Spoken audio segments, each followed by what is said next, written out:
Your brain on video games is not what you think. It is a battlefield. It is a construction site. It is a living city that tears itself down and rebuilds itself every time you play. Every click of a button, every enemy defeated, every puzzle solved sends workers rushing in. Old pathways are demolished, new highways are built, whole neighborhoods of your mind are redrawn overnight. Sometimes this city grows stronger, faster reflexes, sharper memory, deeper focus.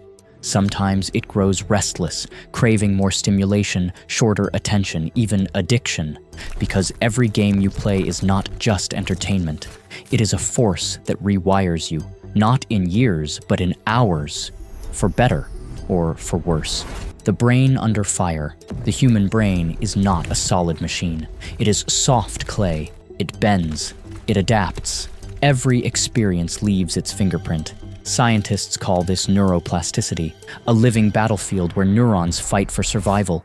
The ones that fire together strengthen. The ones that stay silent fade away. Video games step onto this battlefield like powerful generals. They push your neurons into new formations. They tear down circuits that once mattered and build new ones in their place. It is brutal, it is beautiful, and it is constant. First contact. The storm. Pick up a controller. Within milliseconds, chaos begins. Light floods your eyes. Colors explode. Motion blurs. Sound crashes into your ears. Your hands twitch. Thumbs press. Skin brushes plastic. Billions of signals flood the brain all at once. Most die immediately, discarded as noise.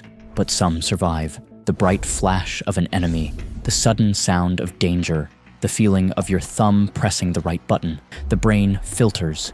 It fights. It chooses. Like an army commander, it keeps what matters and kills what doesn't. This is the first battle.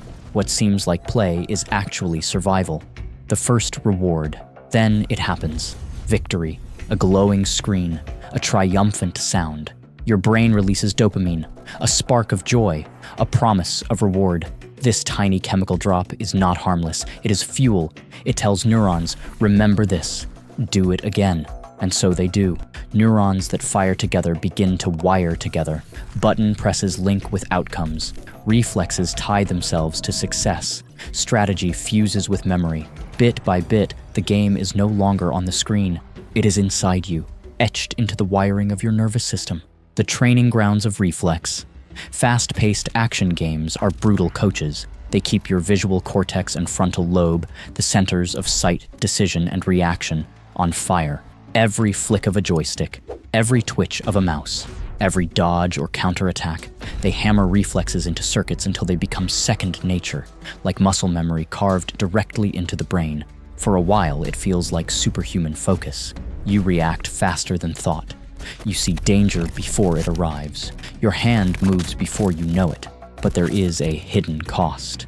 When the brain is trained to chase constant novelty, slower tasks outside the game feel unbearable. Homework, reading, even simple waiting. What once was steady concentration becomes a strobe light, flashing rapidly from one thing to the next, never resting.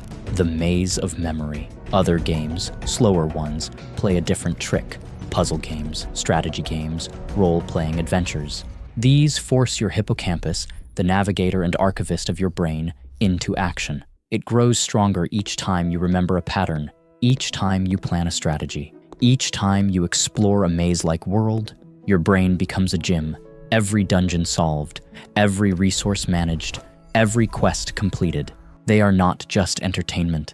They are exercises, carving deeper paths in memory, restructuring how you think, learn, and store information.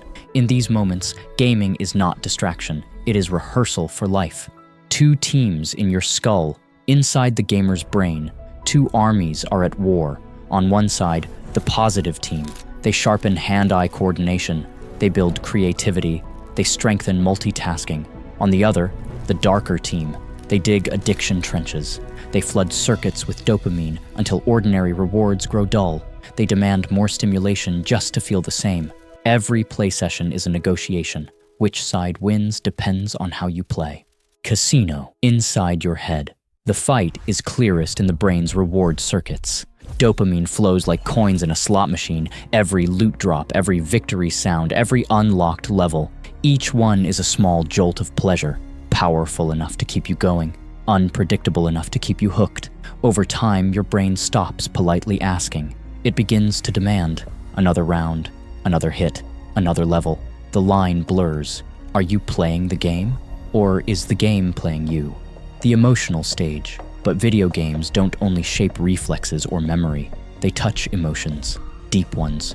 Role-playing games put you in other people's shoes. You feel empathy for characters you never met in real life. Choices in fiction leave behind real feelings, regrets, triumphs, bonds. Your brain records them as if they happened to you, but the same power cuts both ways. Violent games prime the brain for hostility. They sharpen your sense of threat. They make you expect conflict even where none exists. In this way, games plant emotional memories as vivid as reality. They reshape the lens through which you see the world. The silent tug of war. On the surface, you want joy, progress, escape, mastery. But your brain wants dopamine, endless loops of challenge and reward. Game design knows this. It feeds you just enough challenge, just enough victory to keep you spinning in the cycle. What feels like choice is often compulsion, a tug of war between your desires and your biology. The fragile balance. Video games create new mental architecture. Like pregnancy builds an organ, games build new neural highways. They make reactions faster. They strengthen pattern recognition. They sharpen decision-making. But this comes at a cost. Deep focus weakens. Silence feels unbearable.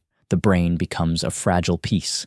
On one side, strengths grow extraordinary. On the other, weaknesses creep in. The balance depends on you, what you play, how much time you give. The gamer's brain. If balance holds, the results can be incredible. Super skills that echo beyond the screen. Sharper reflexes, better strategies, even greater empathy.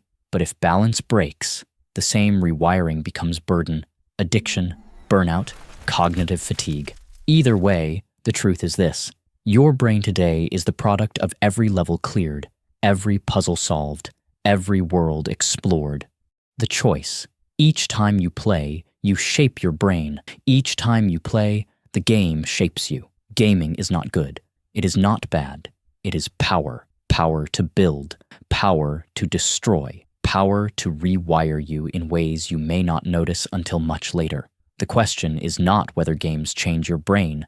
They already have. The real question is simple. How are you letting them?